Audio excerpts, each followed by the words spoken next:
Donc maintenant, on accueille Nastasia Hadjadji, qui est journaliste tech, qui est centrée sur les questions liées à l'économie du numérique avec une perspective critique issue des sciences sociales et qui a publié en 2023 un essai qui s'appelle No Crypto, comment Bitcoin a envoûté la planète et qui justement vient nous parler de ce sujet-là.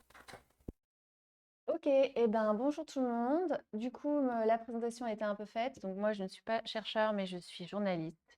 Donc, effectivement, j'ai pas tout à fait la même approche que vous. En revanche, c'est vrai que Pablo le disait, dans le cadre de mon travail, j'essaie quand même de beaucoup m'appuyer sur la recherche en sciences sociales en particulier, des travaux d'économie, d'anthropo, mais aussi de sociologie. Et en gros, je travaille sur la question des tech et de l'économie numérique en considérant un peu Internet et ce qu'il fabrique, enfin ce que cet espace fabrique comme une économie politique. Donc c'est vraiment quelque chose qui est central dans mon travail.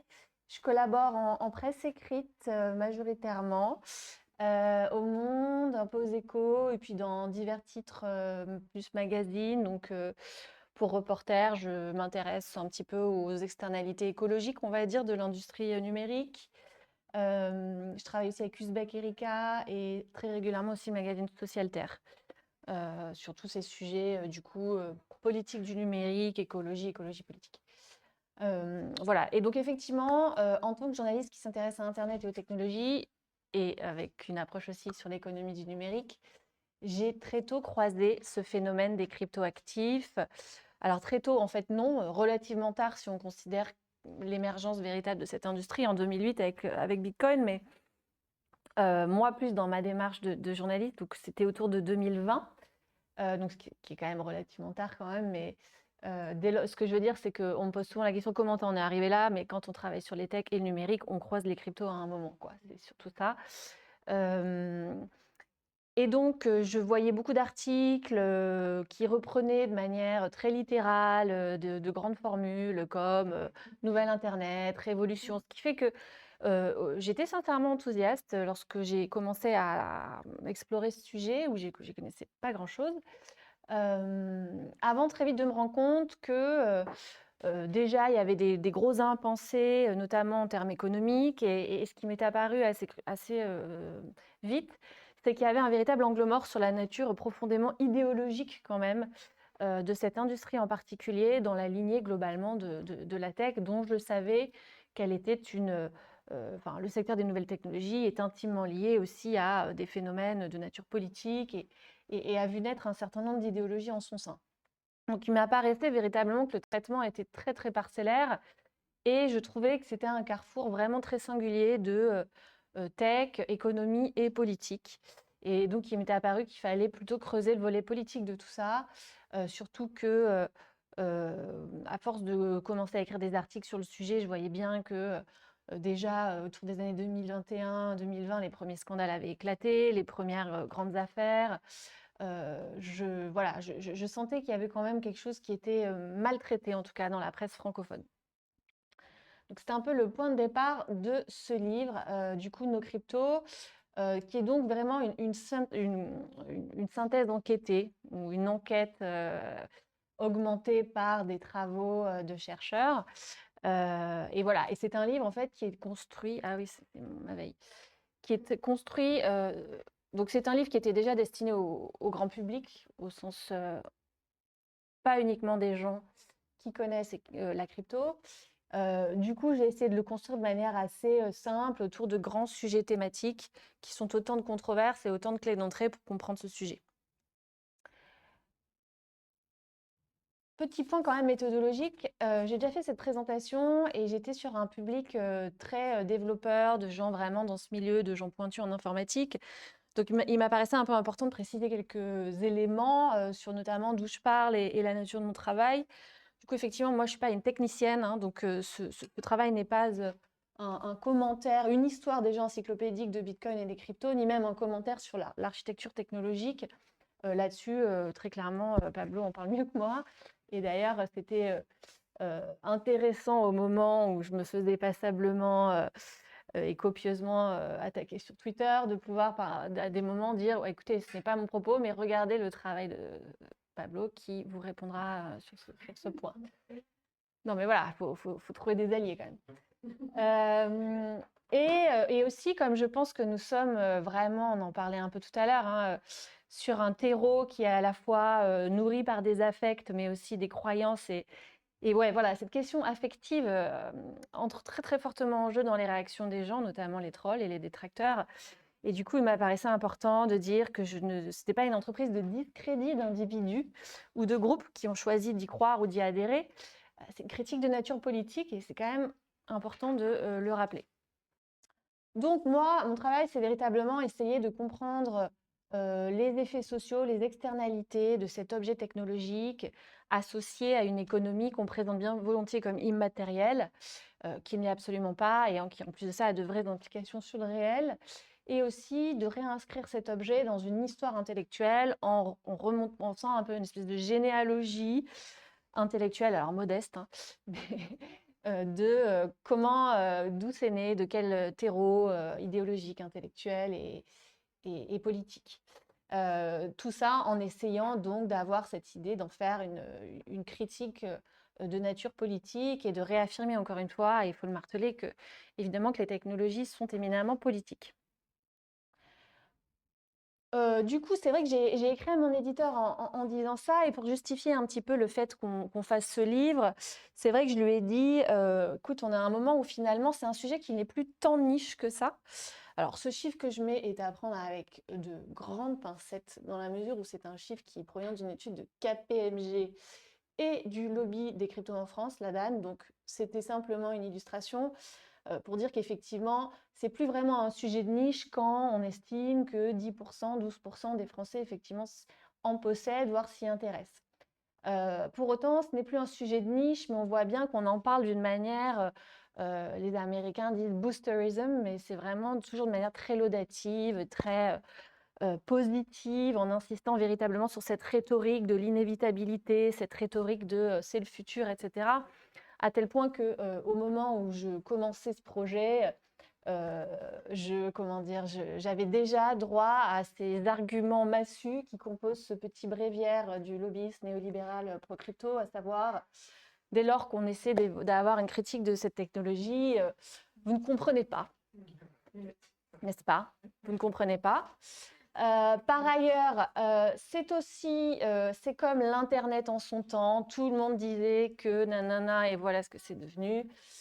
Vous ne comprenez pas son potentiel économique, créateur d'emplois. Alors ça, c'était merveilleux parce que même encore aujourd'hui, en 2024, alors que je me demande bien combien il y a d'emplois réellement dans cette industrie, certains lobbyistes en chef sortent encore cet argument, bon, bréviaire néolibérale, hein. Et puis l'inévitable, attention, si on ne prend pas ce train, nous allons être distancés et complètement ringards et surtout, voilà, louper le train de la compétitivité mondiale et de voilà, cette révolution qu'il ne faut à tout prix pas manquer. Donc ça, c'était vraiment un certain nombre des arguments qu'on retrouve hein, sous différentes déclinaisons dès lors qu'il s'agit un peu de sculpter de manière critique cet objet. Arguments qui, franchement, on les retrouve dans d'autres groupes, enfin, ils sont mobilisés par, comment dire, d'autres défenseurs, d'autres groupes d'intérêt, mais dans les cryptos, il y a quand même vachement d'arguments d'autorité de cette nature qui surgissent. Donc voilà, donc en dépit de tout ça, il fallait quand même essayer d'investiguer les choses en mettant au jour un certain nombre voilà, des controverses et des externalités souvent négatives quand même de cette industrie. Et donc c'était le projet de cette synthèse enquêtée. Je vais passer... ah oui, alors ça c'est mon équation préférée. Big crypto plus big finance égale cœur. Alors plus que jamais aujourd'hui, hein, évidemment. Non, mais en fait, c'était aussi l'idée de dire que, outre le bréviaire néolibéral, il y avait vraiment encore à une époque ce vernis de dissidence, hein, où le projet Bitcoin notamment était présenté comme les punks, les dissidents, ceux qui s'opposent au capitalisme financier et à ses excès, ceux qui vont créer un système qu'on ne pourra pas censurer ni contrôler. Enfin, il y avait vraiment tout ce discours-là, alors qu'on voit bien aujourd'hui qu'une des stratégies de survie de cette industrie n'est plus d'être anti-système, mais d'être le système et de s'incorporer à ce système de manière à sauvegarder sa rente. Et c'est ce qu'on disait ce midi. Et donc, plus que jamais, Big Crypto et Big Finance se rapprochent. Vous avez forcément entendu parler, voilà, de ces fonds indiciels en Bitcoin que des mastodontes du capitalisme traditionnel financier comme BlackRock, Fidelity notamment, ont comment dire, adopté. Et ça, c'était une première étape dans ce mariage de circonstances. Et on voit qu'aujourd'hui, avec le nouveau mandat Trump qui s'annonce, et aussi les changements à la tête des différentes instances de régulation aux États-Unis, ce mariage ne va faire que s'accentuer. Et j'en reparlerai un peu à la fin, mais c'est quand même certainement le coup politique et stratégique de cette industrie que d'avoir réussi ce mouvement depuis la marge vers le centre et surtout cette intégration dans un système qui va finalement créer les conditions de sa survie économique. Et ça, je pense qu'en dépit de mon hostilité vis-à-vis de cette industrie, je dois saluer comment dire, l'efficacité de leur stratégie de lobbying de ce point de vue. Du coup, je vais juste passer rapidement un petit peu sur les différents chapitres. Comme c'est une enquête journalistique qui m'apparaissait important et qu'en plus c'est un sujet un peu rugueux, abstrait, vaporeux, que les gens ne comprennent pas, même moi j'avoue que j'ai galéré, hein, comme nous tous, je pense, à comprendre, pour m'apercevoir des fois que bon, il n'y a pas forcément beaucoup à comprendre. En tout cas, on essaie quand même et puis on se dit: «Ah c'est vrai, peut-être que c'est moi qui ne suis jamais assez, finalement, qui n'ai pas encore débloqué un niveau ou» donc voilà. Donc du coup, donc c'était important pour moi, pour entamer le bouquin, d'essayer de comprendre qui sont ces gens qui sont si fervents, si dévoués, si vocaux, si présents, si agressifs aussi. Et donc c'était intéressant d'essayer de dresser un portrait de ce mouvement, de ce culte presque. Et donc j'ai un peu pris le parti de faire l'analogie avec la religion. Et finalement, j'ai rien inventé parce que l'analogie entre tech et religion, elle est évidente d'une part, mais elle a beaucoup été traitée. Donc c'est le cas notamment de ce livre de David Noble qui date des années 80, me semble-t-il. J'ai pas mes notes, je ne sais plus. Voilà, donc la religion de la technologie, qui donc montre bien ces liens explicites. Et surtout, ce qui est intéressant avec Bitcoin en particulier, c'est qu'on retrouve véritablement toute la structure d'un culte avec donc au sommet ce fameux prophète qui en plus s'est auto-retiré du système, donc qui est le fameux Satoshi, dont on présume quand même qu'il n'est pas tout seul quand même. Ce clergé en la personne des premiers investisseurs, ces capitaux risqueurs très très médiatiques et puissants, la figure d'un Michael Saylor, c'est un peu lui c'est un peu l'évêque en chef, hein, Michael Saylor, donc avec cette idée qu'il y a voilà il représente finalement l'étage d'en dessous de la pyramide et puis ces hordes de fanatiques qu'on retrouve sur les réseaux sociaux et dont certains d'entre nous faisons régulièrement les frais, qui sont un peu là pour porter la bonne parole. C'est je ne sais plus comment on appelle ça, les missionnaires, voilà, cherchez le mot. Ce sont les missionnaires un petit peu du Bitcoin et des cryptos. Et ces missionnaires n'hésitent pas parfois à un petit peu chasser l'hérétique avec beaucoup de vigueur. Donc cette analogie avec la religion, elle est assez forte, en particulier dans le cas de Bitcoin, et elle permet vraiment de réinsister sur cette idée que la croyance est le moteur d'une économie de la promesse, puisque ce qu'on promet, c'est une variété de choses, mais on promet déjà l'accès à une richesse effectivement rapide et sans labeur. On promet aussi l'idée que cette richesse est évidente, puisque la courbe va aller vers le haut, hein, c'est le fameux number go up. Et c'est pour ça d'ailleurs qu'il faut conserver ses actifs, parce qu'en fait demain sera toujours plus, sans limite d'ailleurs, hein. Voilà, donc il y a vraiment de nombreux tropes de nature assez religieuse. Mais ce qui est aussi frappant, outre l'analogie avec la religion, moi ce qui m'a frappé en tout cas, c'est de voir que dans cette communauté, ce culte, cohabitent quand même des groupes d'individus qui sont les représentants de classes dont les intérêts sont en tout point antagonistes. Donc il y a le gilet jaune et le mec de McKinsey. Et en dépit de cet antagonisme fondamental dans les intérêts de classe, si on veut parler de classe, ils communient autour de cet objet. Donc c'est bien pour dire que c'est la religion qui transcende l'approche, on va dire, matérialiste. Et ça, c'est vraiment très, très singulier, je trouve, dans cette espèce de religion technophile que sont les cryptos. Et c'est d'ailleurs hallucinant, hein, si on conserve cette même analyse matérialiste. Pardon.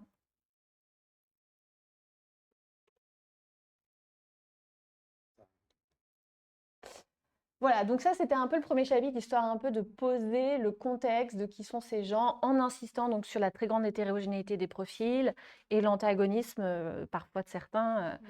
Ça c'est quelque chose de vraiment très très singulier. Après le deuxième chapitre, j'ai essayé voilà, de me plonger un petit peu dans le berceau intellectuel et idéologique de cette industrie.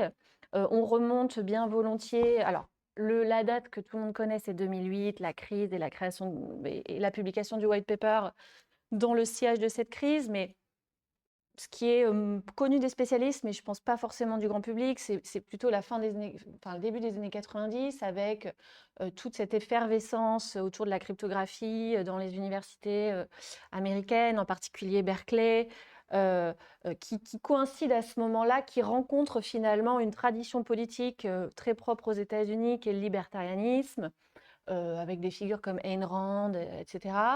Et du coup, dans un contexte de guerre froide, où il y a un certain nombre de batailles assez fortes, politiques, entre une petite minorité de cryptographes et l'État américain, beaucoup au niveau des télécoms, enfin, il y a vraiment une bataille comme ça, et bien, il y a ce petit groupe qui rencontre les intérêts politiques d'une frange plus politisée, et ça donne ce mouvement des cypherpunks, donc très très infusé de libertarianisme. Il y a des racines même antérieures, hein, à la fin des années 60-70.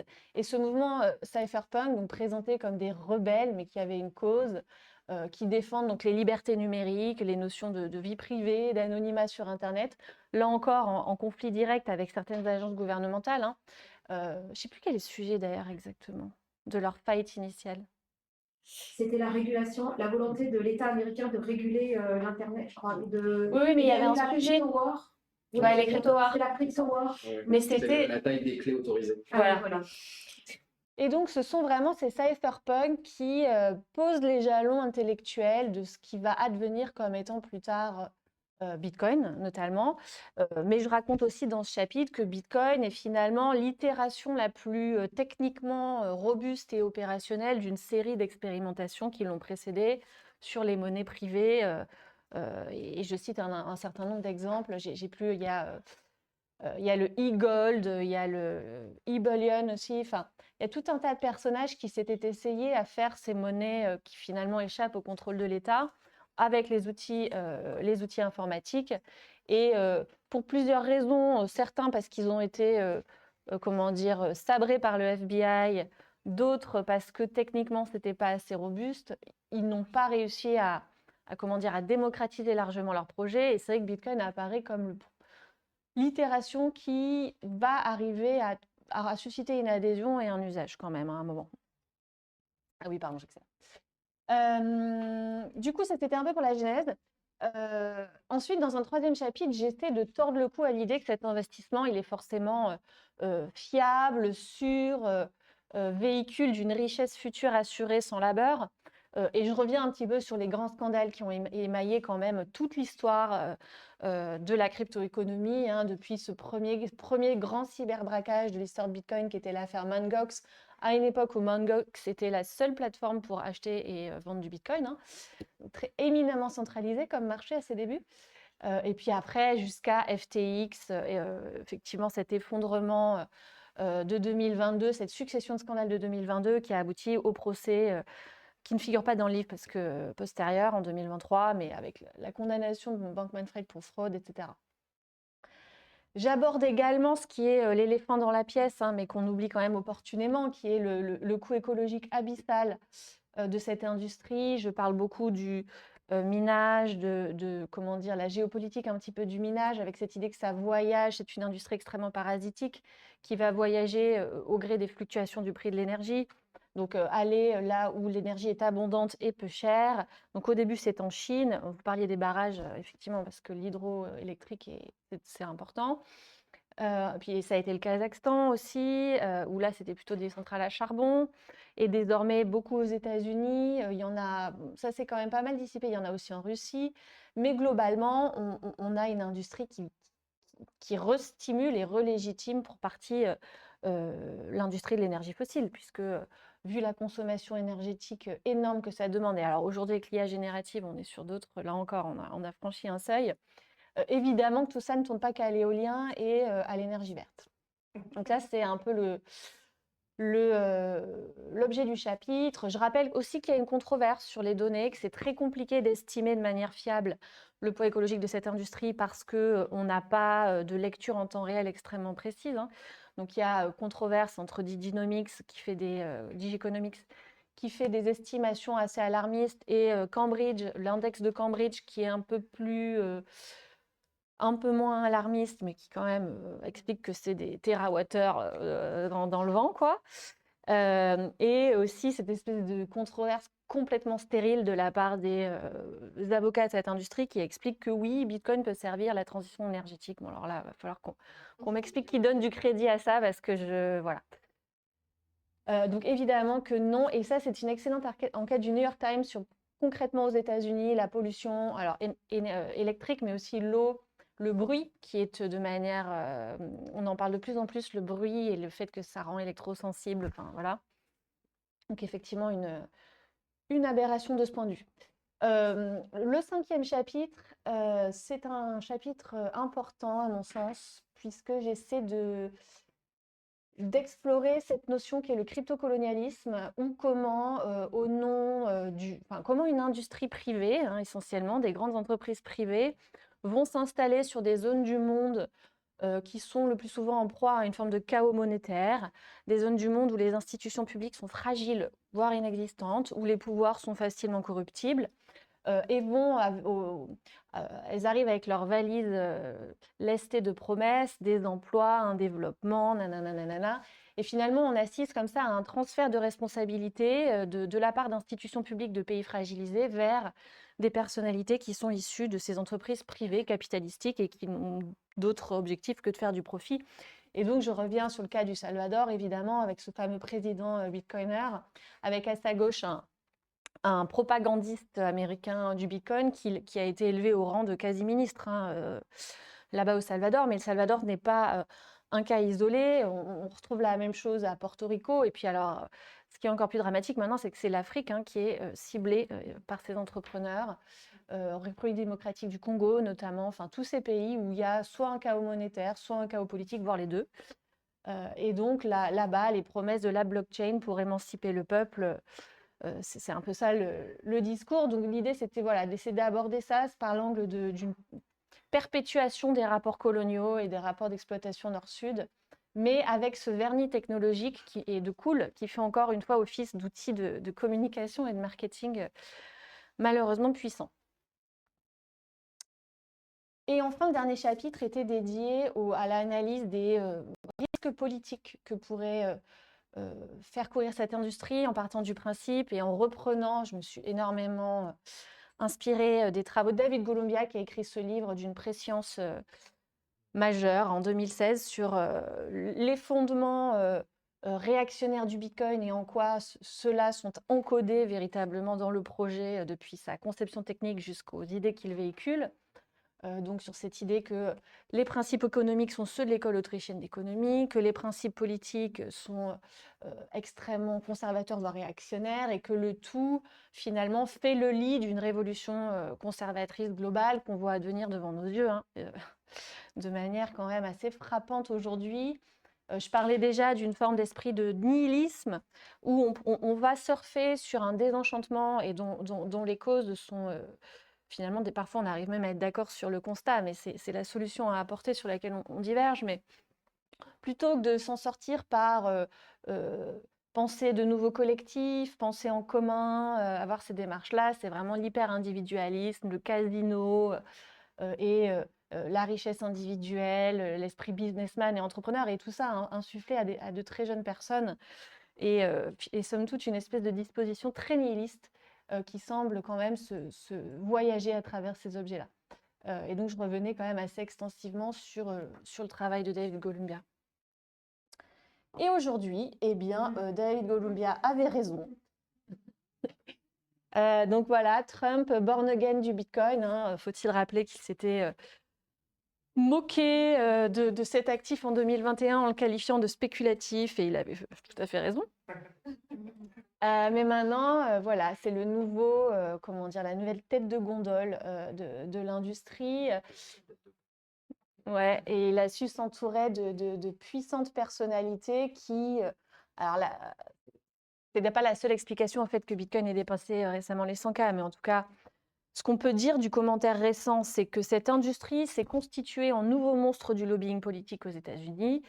Faut rappeler ces 200 millions de dollars qui ont été levés pour acheter finalement cette campagne électorale avec des sommes extrêmement importantes en millions qui ont été mobilisées pour attaquer, voire détruire politiquement certains candidats, et une stratégie de lobbying patiente, méthodique, efficace. Aujourd'hui, 278 représentants élus sont ouvertement pro-crypto. Donc en fait, on a vraiment... c'est plus les deux pimpins de Berkeley, informaticiens qui tripent sur Silk Road. C'est une machine de lobbying électoral, quoi, qui a été diablement efficace. Et donc, faut-il rappeler qu'aux États-Unis, l'argent achète le pouvoir et qu'aujourd'hui, donc, ces gens ont le pouvoir. Et parmi ces gens qui ont le pouvoir, il y a il y a les fameux évangélistes ou évêques dont je parlais tout à l'heure, c'est-à-dire les grands capitaux risqueurs ouvertement réactionnaires, les David Sacks, Peter Thiel, Elon Musk, faut-il encore le citer.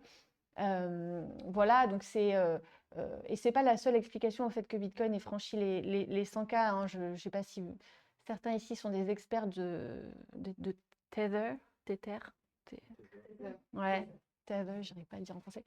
Mais voilà, cette espèce de banque centrale